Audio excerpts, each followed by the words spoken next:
இப்போ இவர் என்ன சொல்றாரு, நாங்கள் இன்னும் சட்டப்பூர்வமாக நாங்கள் இன்னும் கல்யாணம் பண்ணிக்கவே இல்லை, கோயிலில் போய் எங்களுக்குள்ளே நாங்கள் மாலை மாற்றிக்கிட்டோம், நாங்கள் இன்னும் தாலி கட்டினது இங்கே பார்த்தீங்களா, மாலை மாற்றுறது பெரிய விஷயம் கிடையாது.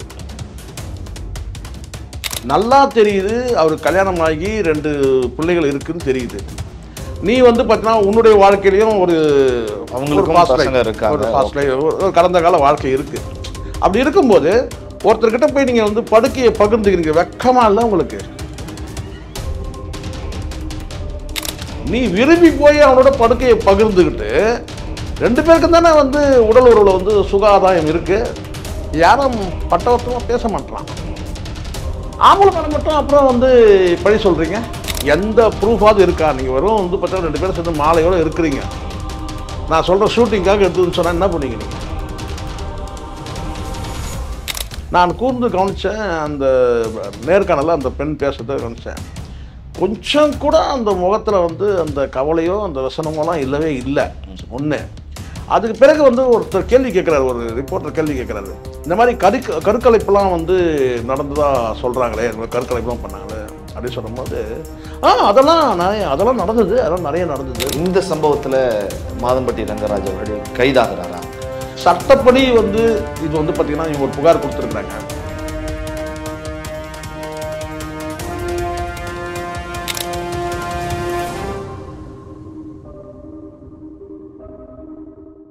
ஜாம்பவான் நேயர்களுக்கு பிரபாகரனின் அன்பு வணக்கம். இன்றைய அரசியல் அரங்கம் நிகழ்ச்சியில் நம்மோடு இணைந்திருக்கக்கூடிய சிறப்பு விருந்தினர் மூத்த ஊடகவியலாளர் திரு சேகுவரா ஜெய்சங்கர் சார் அவர்கள். வணக்கம் சார். வணக்கம் பிரபா. வணக்கம். பல விஷயங்கள் தொடர்ந்து ஜாம்பவான் நேயர்களுக்காக பேசி வரும். அந்த வகையில் நேற்று ஒரு பெரிய பரபரப்பு. கடந்த மாதம் ஃபுல்லாகவே நம்ம அதை பற்றி பேசிகிட்டு இருந்தோம். மாதம்பட்டி ரங்கராஜ் ஊடகத்துலேயும் ஒரு சமையல் உலகத்தில் பிரபலமாக இருந்தார், ஊடகத்தில் வந்தார், ஒரு லைவ் ஷோவில் வந்து அதுலேயும் கொஞ்சம் ஃபேமஸாக இருந்தார். இப்படிலாம் போயிட்டு இருந்தப்ப அவருக்கும் ஒரு ஆடை வடிவமைப்பாளருக்கும் தொடர்பு இருந்தது அப்படின்னு பேசினாங்க, திருமணம் ஆச்சுன்னு பேசினாங்க. இன்னைக்கு திடீர்னு அவங்க வந்து காவல் நிலையத்தில், காவல் அலுவலகத்தில் மனு கொடுத்துருக்காங்க. என்ன நடந்தது இந்த சம்பவத்தில் சார்? இது என்னென்னா, ஒரு சொல்லுவாங்களா, சமையலில் வந்து உப்பு அதிகமாகிடுச்சுன்னா என்ன செய்வாங்க, வேறு வழி இல்லை, தண்ணி ஊற்றணும். இப்படி தான் வந்து ஏதாவது ஒன்று பண்ணணும். இப்போ அவர் செஞ்சிட்டாரு மீன்ஸ் என்ன சொல்ல, அவர் மேலே தவறு இருக்குன்னு நான் சொல்ல மாட்டேன். இவங்க சொல்லக்கூடிய அந்த குற்றச்சாட்டு வந்து கடந்த காலத்தில் எந்த விதமான இந்த மாதிரி செய்தி வரும்போது அவர் மறுப்பே தெரிவிக்கவே இல்லை. அவங்களோட சேர்ந்து போட்டோ வந்தது உங்களுக்கு பார்த்துருப்பீங்க, 2வது திருமணம் ஆயிடுச்சு பண்ணிட்டாங்கன்னு கூட சொன்னாங்க. இது எல்லாமே நம்ம பார்த்தோம். கடந்த காலத்தில் வந்து பார்த்தா மாலையும் கையும் கூட இவங்க வந்து போட்டோ வாங்கிட்டாங்கன்னு பார்த்தோம்.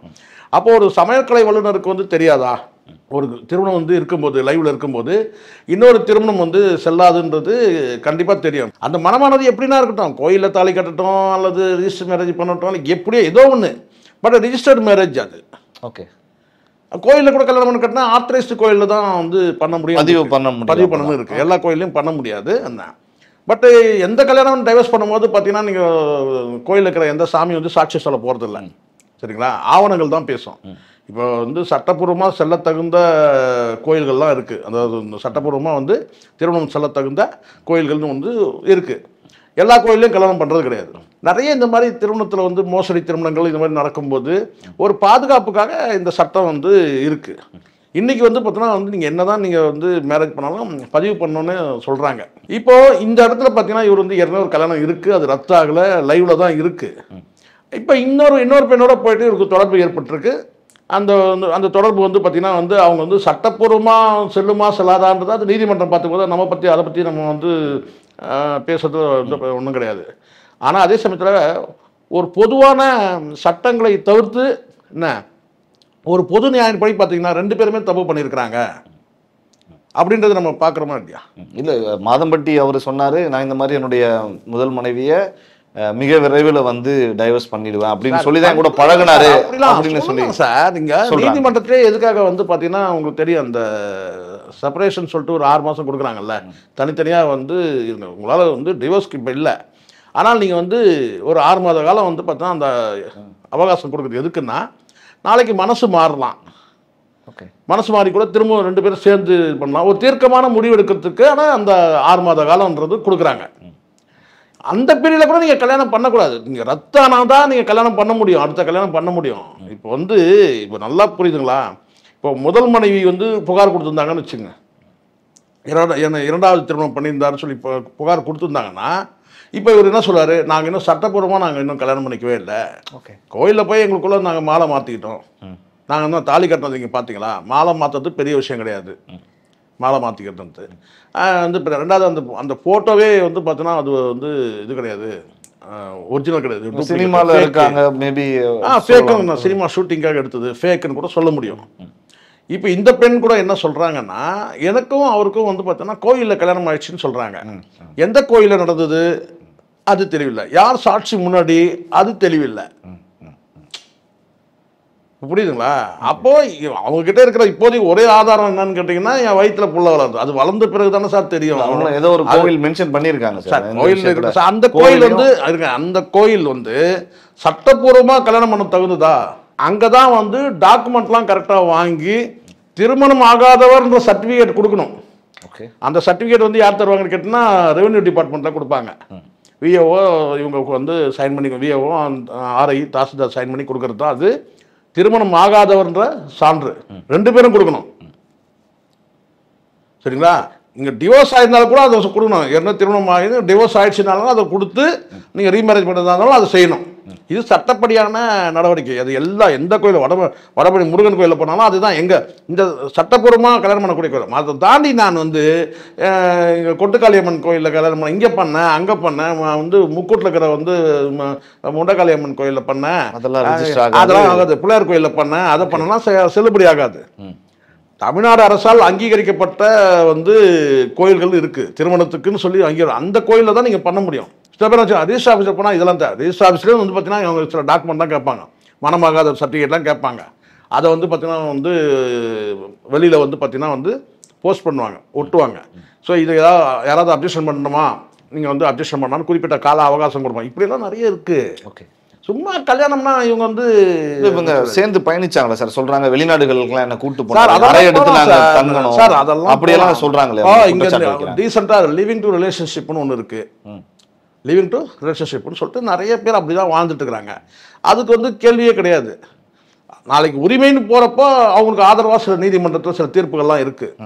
அவங்களுக்கு ஆதரவா இருக்கட்டான் 2 பேரும் சேர்ந்து இணைந்து வாழ்ந்தாலும் கூட அவங்கள வந்து மனைவிக்கான உரிமை கோர முடியும் கூட சில ஜட்ஜ்மெண்ட்லாம் இருக்கு. நான் வந்து இந்த எப்படி பார்க்குறேன்னா, ஒரு நியாயப்பறவை, நீங்கள் சட்டப்பறவையோடு பார்க்காம சட்டங்களை கலந்து ஒரு நியாயப்பறவை பார்த்தீங்கன்னா நல்லா தெரியுது. அவருக்கு கல்யாணம் ஆகி 2 பிள்ளைகள் இருக்குன்னு தெரியுது.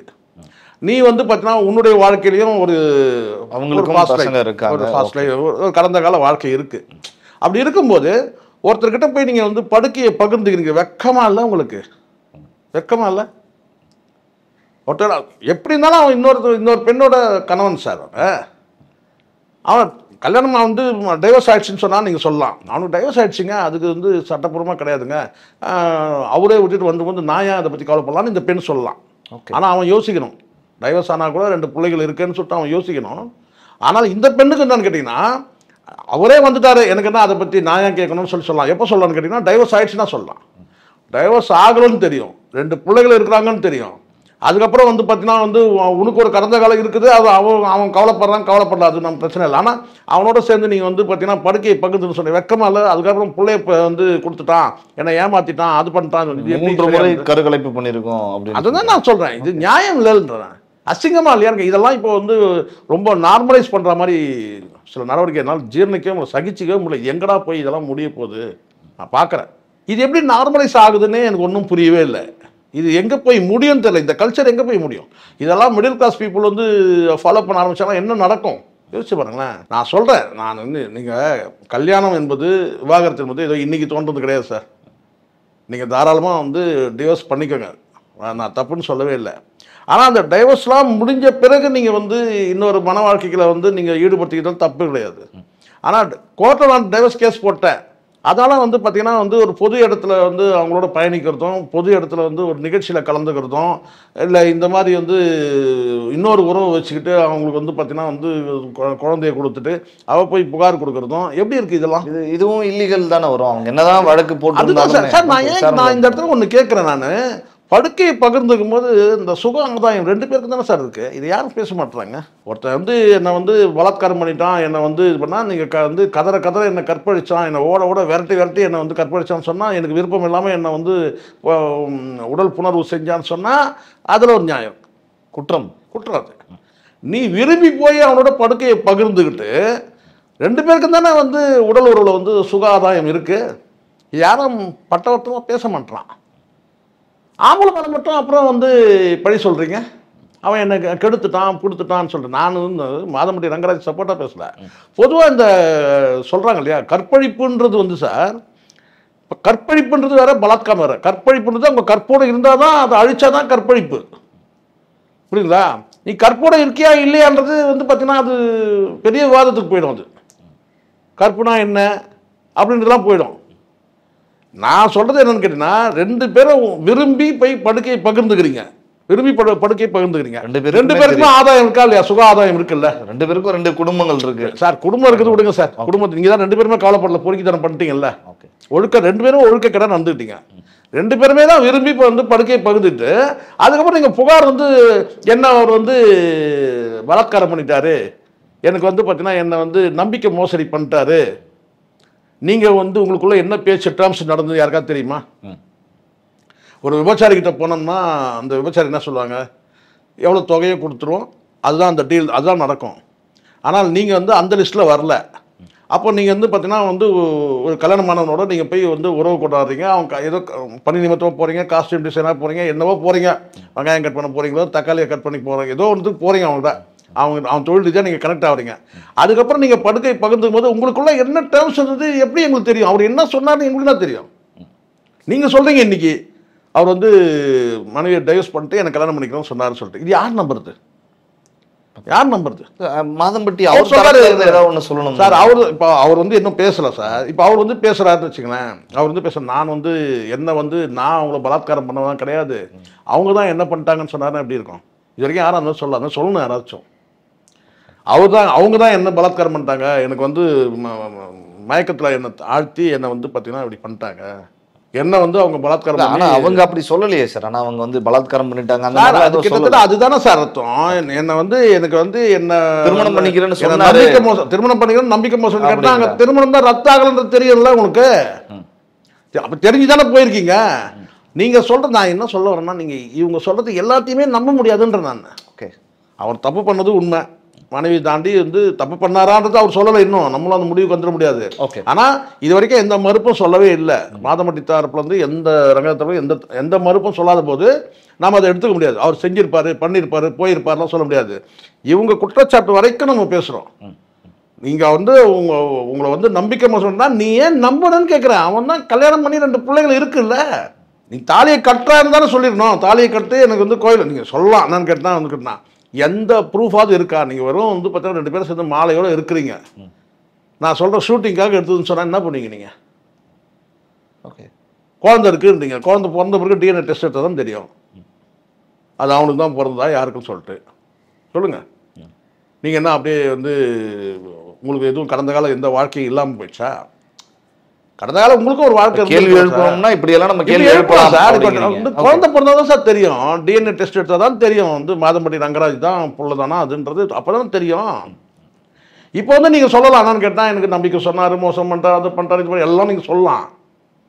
அது வந்து கடந்து போயிடலாம். இது வந்து சினிமா ஷூட்டிங்காக வந்து ஒரு ரிஹர்சல் பார்த்தோம்னாங்க அப்படின்னு சொல்லிட்டு போயிட்டா என்ன பண்ணீங்க? இந்த வெளிப்படையாகவே கேட்குறேன் சார். இந்த மாதிரியான சம்பவங்களில் ஒரு குற்றச்சாட்டு வரப்ப பெரும்பாலும் பிரபலமாக இருக்கிறவங்க தான் மேலே தான் குற்றச்சாட்டு நம்ம பேசுகிறோம் சார். இது நிறைய சமூகத்தில் வேறு நிறைய நீங்கள் ஒரு டிவோர்ஸ் கேஸ்க்காக நீங்கள் வந்து டிவோர்ஸ் கோர்ட்டில் போனீங்கன்னா அந்த எவ்வளோ கேஸ் வந்து விவாகரத்து வழக்குகள்லாம் வந்துருக்கு பார்த்தா ஒன்று ஒரு டைப்பாக இருக்கும். இது பிரபலமானவர்கள்ன்றதால இது பேசப்படுது, அவ்வளவுதான். இல்ல திட்டமிட்டு ஏதாவது இந்த மாதிரி டார்கெட் பண்ணி பண்றாங்களோ? வாய்ப்பு மறுக்க முடியாது இல்ல. இப்ப நான் சொல்றேன், ரங்கராஜ் வந்து நான் வைக்கிற ஒரே பாயிண்ட் தான், ரங்கராஜ் வந்து பாத்தீங்கன்னா சமையல் கலை வல்லுநர் கிடையாது. அவர் வந்து சமையல் வந்து இந்த மண்டபங்கள்ல இலை எடுக்கிறவர், ஒரு 150 ரூபா சம்பளத்துக்கு இலை எடுக்கிறவர், இல்ல அவர் வந்து வெங்காயம் கட் பண்ணி போடுறவர், 300 ரூபா சம்பளத்துக்கு வேலை செய்யக்கூடியவரா இருந்தா அவ்வளவுதான். அப்போ வருமானு கேட்கிறேன். இந்த பிரச்சனை வந்திருக்குமா? இந்த பண்ண அவங்க கூட பழகி இருப்பாங்களா? வருமா? வந்திருக்குமா? இல்ல அவன் தான் பண்ணிருப்பானா? இந்த 300 எடுத்து போயிட்டு நம்ம வந்து பார்த்தீங்கன்னா ஒரு கோட்டை அடிக்கிறதுக்கு ஒரு 100 ரூபா 110 ரூபா போயிடும். சரிங்களா? அதை எடுத்து மீதி பணத்தை எடுத்து போயிட்டு அவங்க பொண்டாட்டிகிட்ட கொடுக்கணும், பிள்ளைங்களும் சாப்பிட்ணும் அப்படின்னு யோசனை இருக்கும் இல்லையா? அப்படிதானே? மிதமிஞ்சி பணம் இருக்குது, புகழ் இருக்குது, செல்வாக்கு இருக்குது, பிரைம் மினிஸ்டர் வரைக்கும் நம்ம சமையல் சாப்பிட்றாரு, பல கோடி ரூபா வந்து இருக்குது. அப்போ வந்து இந்த மாதிரியான ஒரு தொடர்பு வந்து ரெண்டு தரப்புலையுமே அதுவும் தப்பு தான், இதுவும் தப்பு தான். நான் சொல்கிறேன், அவன் கட்டினா உனக்கு அங்கே அறிவு போச்சு. அவனோட போய் நீ வந்து ஒரு கட்டின கணவன் முன்னாடி தான் நீ நிர்வாணமாக இருக்கணும். நீ வந்து இன்னொரு ஆம்பளை கிட்ட வந்து அவன் வந்து இன்னொரு பொண்டாட்டியோட புருஷன், அவன் வெக்கமா இல்லை? வெக்கப்படணுமா வேணாமா சார்? இதுங்கெல்லாம் கலாச்சார சீர்கேடுகள். இதெல்லாம் எப்படி வந்து சட்டப்பூர்வமாக அந்த நீதிமன்றம் அணுக போகுதுன்றது கூட தெரியல. இல்லை, இவங்களுக்கான இந்த தொடர்பு அப்படிங்கிறது சென்னை வந்து இந்த தொலைக்காட்சி நிகழ்ச்சியில தான் ஏற்பட்டுச்சா, இல்லை முன்னாடி நடந்த படத்துலேயே? இதெல்லாம் வந்து சார், இதை நான் சொல்கிறேன்ல சார். இப்போ சில பேர் இப்படி சொல்கிறான், நேற்றுக்கு வேற ஒருத்தன் சொல்கிறான் என்னன்னா, சார் அவருக்கு இருக்கிற பணத்துக்கும் இதுக்கும் புகழுக்கும் அவர் எவ்வளோ பேருக்கு எவ்வளோ சமையல் பண்ணி போட்டிருக்கிறார் தெரியுமா சார்? எத்தனை பேர் எவ்வளோ விஐபிங்களெலாம் அவர் சமையல் பண்ணியிருக்காரு தெரியுமா சார்? அப்படி சார் இப்படி சார் சொல்லிட்டு ஒரு பிரைம் மினிஸ்டர் நரேந்திர மோடி வரைக்கும் அவருடைய சமையல் எல்லாம் சார் அவர் நினச்சா எவ்வளோ பெண்கள்கிட்ட வந்து அவருக்கு வந்து இது பண்ண முடியாது சார். சினிமாலலாம் எவ்வளோ பேருக்கு சமையல் பண்ணி போட்டிருக்காரு, எவ்வளோ சினிமாவில் இல்லாத அழகிங்களா சார் அப்படின்னா. சரி, அதனால் இல்லை அப்படி இருக்கும்போது இது எப்படி சார் இருக்குன்னு ஏங்க, ஒரு பெண் எப்படி இருந்தாலும் வந்து ஒரு பெண்கிட்ட விழுந்துட்டான், அந்த எப்படி விழுந்தான் ஏது விழுந்தானோ அவனுக்கு தான் தெரியும். மனைவி கிட்டேருந்து பிரிஞ்சு போய் இன்னொரு பெண்ணோட தொடர்பு வச்சுக்கிறான்னா அங்கே வந்து முதல் மனைவியோட அவனுக்கு என்ன மாதிரியான பிரச்சனை, சில பேர் மழைக்கு ஒதுங்கலான்னு கூட ஒதுங்கியிருப்பான். நிறைய படங்கள்லாம் இந்த மாதிரி வந்து இருக்குது. எதுவும் கேட்டால் வந்து போதையில் இருக்கும்போது உறவு கொண்டுறது அது மாதிரி தான். அவங்க 2 பேருக்கு தான் தெரியும் எந்த சூழ்நிலை இவன் வந்து மழைக்காக ஒதுங்கினானா இல்லை வந்து பர்மனெண்ட்டாக ஒதுங்கினானான்றதுலாம் அவனுக்கு தான் தெரியும். இப்போ பல பேர் இப்படி கேட்குறாங்க, ஏன்னா இவ்வளோ பெரிய சமையல் வல்லுநருக்கு முதல் கல்யாணம் இருக்கும்போது அதை ரத்து பண்ணி தானே இன்னொரு கல்யாணத்துக்கு போகணும்னு சொல்லிட்டு அதெல்லாம் இருக்குது. நிறைய பல கேள்விகள் இருக்குங்க. அப்போ ஒரு தரப்பில் வந்து அவங்க புகார் கொடுத்துருக்குறாங்க, அதை வச்சு நம்ம ஒரு முடிவுக்கு வர முடியாது. மாதம்பட்டி ரங்கராஜன் பேசணும். அதில் ஒரு பெரிய விஷயம் ஒன்று நடந்திருக்கு பிரபா. நேற்றுக்கு நான் கூர்ந்து கவனித்தேன், அந்த நேர்காணலில் அந்த பெண் பேசுறதை கவனித்தேன். கொஞ்சம் கூட அந்த முகத்தில் வந்து அந்த கவலையோ அந்த வசனமோலாம் இல்லவே இல்லை. ஒன்று. அதுக்கு பிறகு வந்து ஒருத்தர் கேள்வி கேட்குறாரு, ஒரு ரிப்போர்ட்டர் கேள்வி கேட்குறாரு, இந்த மாதிரி கருக்கலைப்புலாம் வந்து நடந்ததாக சொல்கிறாங்களே, இந்த மாதிரி கருக்கலைப்புலாம் பண்ணாங்களே அப்படின்னு சொல்லும்போது அதெல்லாம் நடந்தது, அதெல்லாம் நிறைய நடந்தது. அந்த மனுவில் வந்து 3 முறை நடந்ததுன்னு அதெல்லாம் நான் நிறைய அது மாதிரி நடந்திருக்கு. நான் வந்து அது வந்து நான் அடுத்த இதில் நான் ப்ரெஸ் மீட்டில் நான் சொல்கிறேன், அதெல்லாம் நிறைய நடந்திருக்கு. ஓகே, ஒரு கருக்கலைப்புங்கிறது எவ்வளோ பெரிய விஷயம். அந்த பொண்ணு முகத்தில் கொஞ்சம் கூட அந்த வசனமே இல்லாமல் அந்த கவலையே இல்லாமல் ரொம்ப நார்மலாக வந்து பார்த்தீங்கன்னா அதெல்லாம் நிறைய நடந்திருக்கு. எப்படி எனக்கு புரியல. இதெல்லாம் இந்த சமூகம் வந்து எதை நோக்கி பயணிக்குது, இது எங்கே போய் முடியும்? இதெல்லாம் பார்க்குற மீடியாவில் இதெல்லாம் இன்றைக்கி கையடக்கத்தில் ஊடகம் வந்துடுச்சு. இதெல்லாம் பார்க்கும்போது ஒரு மிடில் கிளாஸ் பீப்புளாக இருக்கட்டும், இல்லை மிடில் கிளாஸ் கீழே இருக்குது இல்லையா, சரிங்களா, அந்த லோயர் மிடில்னு ஒன்று இருக்கு இல்லையா, அந்த இது மக்கள்லாம் வந்து எப்படி இதை எடுத்துப்பாங்க, எங்கே போவோம்? இது நான் யோசிக்கிறேன். நான் இன்றைக்கி இதெல்லாம் வந்து ஒரு பெருமைக்குரிய விஷயமாகவே வந்து கேட்டோம். பொண்டாட்டி இருக்கிறா வந்து பட்டவர்த்தனமாக வந்து ஒரு பொது நிகழ்ச்சியில் அம்மாவையும் அண்ணனையும் வர வச்சு வந்து பார்த்தோன்னா வந்து காட்சிப்படுத்துகிறான். எப்படி இதெல்லாம் வந்து எங்கே போய் முடியும்னே தெரியல பிரபா. எனக்கு ரொம்ப வருத்தமாக ஃபீல் பண்ணுறேன். சமூக பார்வையோடு பார்க்கும்போது நாமெல்லாம் ஒரு அழகான ஒரு குடும்பத்தில் நம்ம இருக்கிறோம். நம்ம இதெல்லாம் எதிர்காலத்தில் நம்மளுடைய சந்ததியெல்லாம் இதெல்லாம் பார்க்கும்போது எப்படி அதுங்கெல்லாம் வாழப்போகுதுங்க எதிர்காலம். இன்றைக்கி நம்ம வந்து வாழ்க்கையை வாழ்ந்துட்டோம். இதெல்லாம் இந்த பொறுக்கிகள் வந்து இது மாதிரியான நிறைய பொறுக்கிகள் வந்து சினிமாவிலையும் சரி, இதை சொன்னால் நட்டுக்குவானுங்க சினிமாவில். அது சினிமாவாக இருக்கட்டும் இல்லை மற்ற பிரபலங்கள் வந்து இது மாதிரி வரும்போது இதை வேலை எடுத்து மெனக்கட்டு எடுத்து நம்ம யாரும் பேசல. இது எதுக்காக பேசுகிறோம், ஏன் பேசுகிறோம்? இப்படி ஒரு சம்பவம் இப்படிலாம் நடக்குதே. இப்போ நம்ம பார்த்தோம்ல, போய் கல்யாணத்தில் போய் இந்த டான்ஸ் ஆடுறது இந்த மாதிரி நிகழ்ச்சியெல்லாம் எங்கேருந்து வந்தது? சினிமாலேருந்து வந்தது தானே, சினிமாலேருந்து வந்தது தான். இது ஒரு கல்யாணத்தில் போயிட்டு வந்து டான்ஸ் ஆடுறது பார்த்துருக்கலாம். நம்ம பொல்லாதவன் படத்தில் தனுஷ் ரொம்ப கஷ்டமாக இருக்குது விஷயத்துலாம். எனக்கு வந்து எனக்கு தெரிஞ்சு ஒரு ஃபேமிலி பிரபா இந்த மாதிரி இதுக்காக நான் சொல்ல வரேன். அந்த பெண்ணு வந்து பார்த்தீங்கன்னா குடும்பத்தையே தாங்கி பிடிக்கிற பெண்ணு, குடும்பத்தையே தாங்கி பிடிக்கிற எல்லாம் வந்து தம்பி வந்து பார்த்திங்கன்னா வந்து தங்கச்சி எல்லாம் குடும்பத்தையே தாங்கி பிடிக்கிற பெண் அது. அப்பா அம்மா வருமானம் கிடையாது, எல்லாமே பொண்ணு. அந்த ஒரு பெண் வருமானத்தில் தான் அந்த வீடு எல்லாமே, எல்லா செலவும் அந்த பொண்ணு தலையில் தான். அது படித்தது வந்து ஏதோ ஐடி கம்பெனியில் ஏதோ வேலை செய்யுது. ஆனால் வந்து பார்த்தீங்கன்னா படிப்படியாக வந்து தம்பி வந்து லவ் மேரேஜ் பண்ணிட்டான், அது கல்யாணம் பண்ணி வச்சுது. தங்கச்சி லவ் மேரேஜ் பண்ணிட்டா, அந்த தங்கச்சி கல்யாணம் பண்ணி வச்சுது. இதில் என்ன ஒரு வேடிக்கைன்னு கேட்டிங்கன்னா வந்து அந்த பொண்ணு கல்யாணமே ஆகலை, இந்த நிமிஷம் வரைக்கும் கல்யாணமே ஆகலை.